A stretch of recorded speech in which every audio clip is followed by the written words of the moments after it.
Come manifest your best life with 190 Vision. My husband and I are having a discussion about spiritual warfare.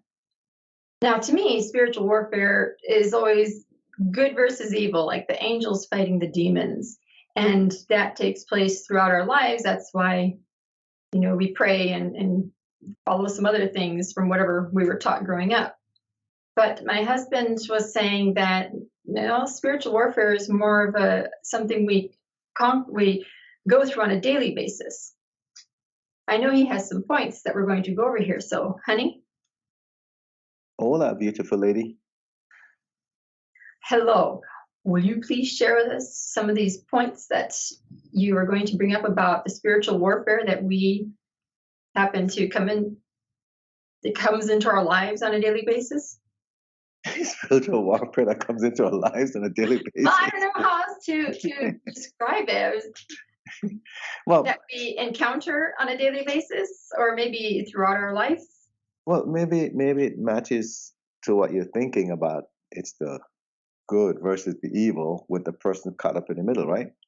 But the way I see it is, these are just things that we deal with on a daily basis, as in they're challenges.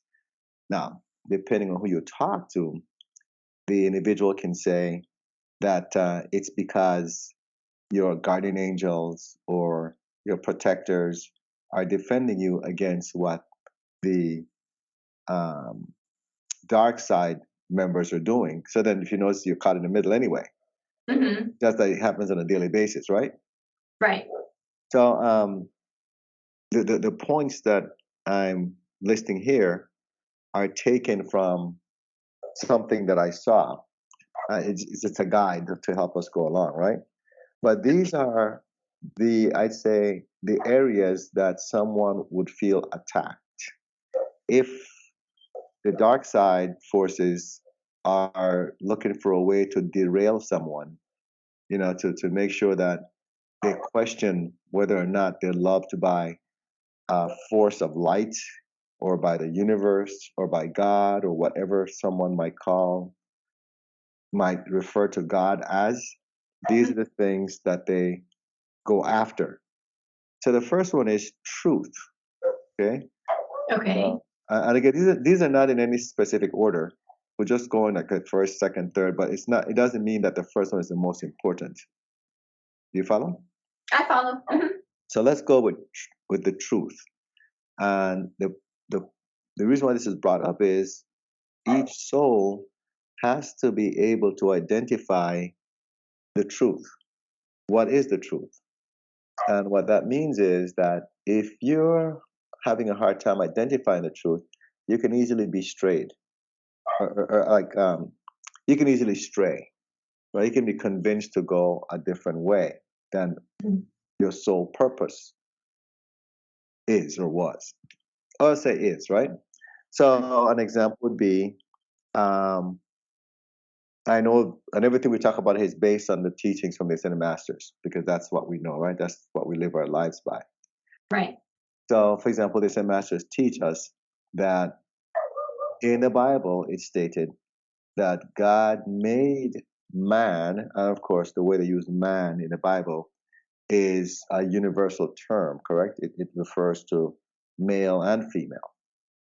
Right. So, made man in his own image. Well, if God made us in his own image, then all the qualities of God we have, correct? Correct. That's what the Ascended Masters teach us. Now, outside of the teachings, it might be interpreted differently, but I'm taking the approach from what we've learned from the Ascended Masters. So now it won't be to the same magnitude. So it's not like we're equal to God, but we have similar characteristics. Just like how our kids, because we are their parents, they share our genes. So there's certain characters that they have from yourself, certain characters from myself, right? Mm-hmm. But we don't expect them to be 100% like each one of us. But it's the same thing with God, right? There's certain qualities that we have from God. Well, if that's the case, then why is it, for example, and we can talk about the Catholic Church because we're Catholics and we're still Catholics. Mhm. Why is it in the Catholic Church they tell us that we are sinners? There are even prayers where they say, "Us sinners."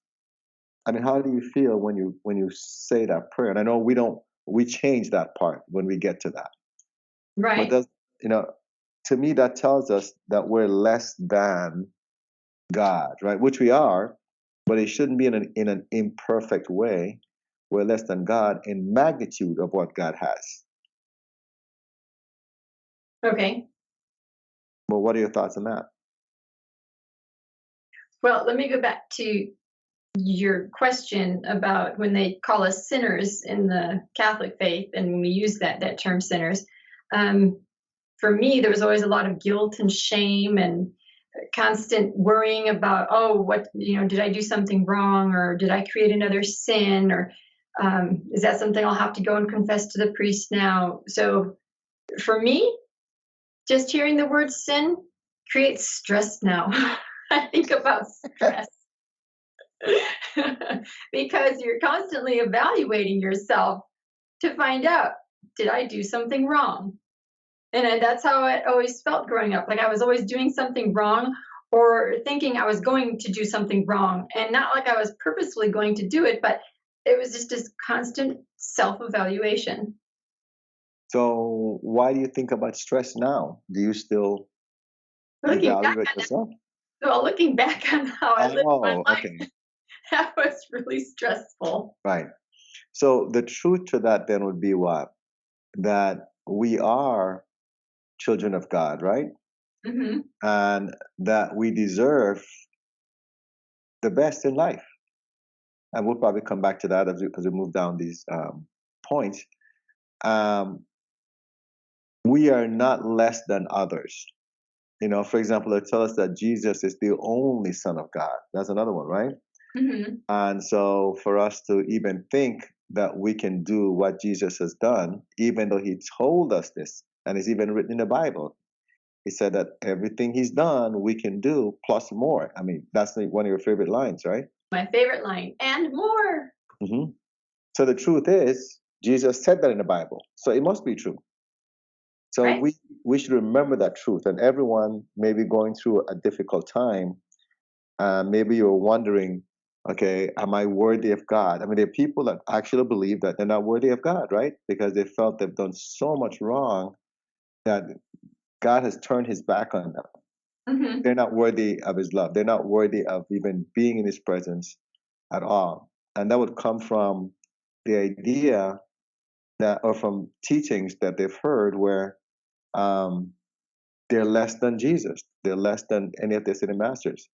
And the city masters tell us all the time, no, you're not less than us. You don't compare. We're here to help you. Right. So what do you have to say about that, about your favorite line?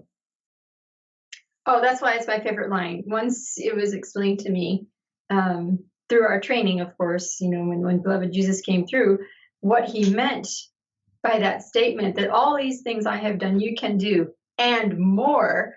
I was like, whoa, what a concept, as our kids would say.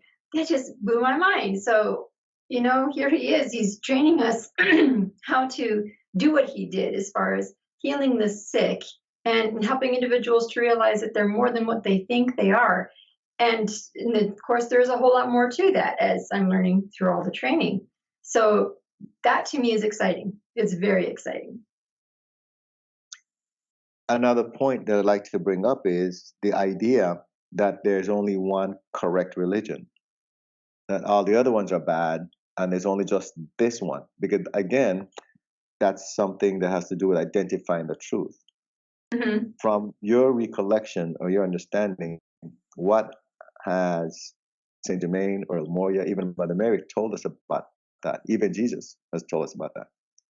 That each religion has taken, I'll say, a part of the truth, the real teachings, the core that God gave us. And they've basically just taken a portion of it, and that's what they developed their following and their rituals and their culture from. That doesn't mean it's just completely right and that's the only thing, or that it's wrong. Each one has just taken an aspect. But if we were to look at all of them and start seeing the beauty and the good in all of them as you put them together, there's a lot more than you could ever imagine as far as truth goes and how to live life and how to be more loving individuals. So, based on what you just said, is there one religion that's better than the other ones? As long as, and I put this in there, as long as that religion or that group is doing good things for its members? No, no religion is better than another. They're all different levels of understanding. And that's our opinion, right? We want to Yes, put it that way too. that's my So, opinion. so that would be the first point, right? About identifying the truth. And the truth is that everyone is worthy of God and being in the presence of God. And everyone is worthy of, everyone has a divine right to receive blessings from God. It doesn't matter what they've done. Hmm. And they should know that. And that as far as religion, they shouldn't be scared about changing religions or being scared of their religion because they're told it's bad, when that religion itself or the leaders are focused and do only good for its members or for the members, because that's what a religion is supposed to do. A religious group or a spiritual group is supposed to help your members. That's it. Not everybody will agree with everything from each group or each religion, but that's the beauty of it. We're supposed to show tolerance for each other, right? Yes. So the next one is righteousness. So if the dark forces are trying to mess with you, as get you involved in spiritual warfare, what they'll do is, righteousness refers to right living the correct way. And what does that mean? It means that you want to make sure that you treat people with respect, right?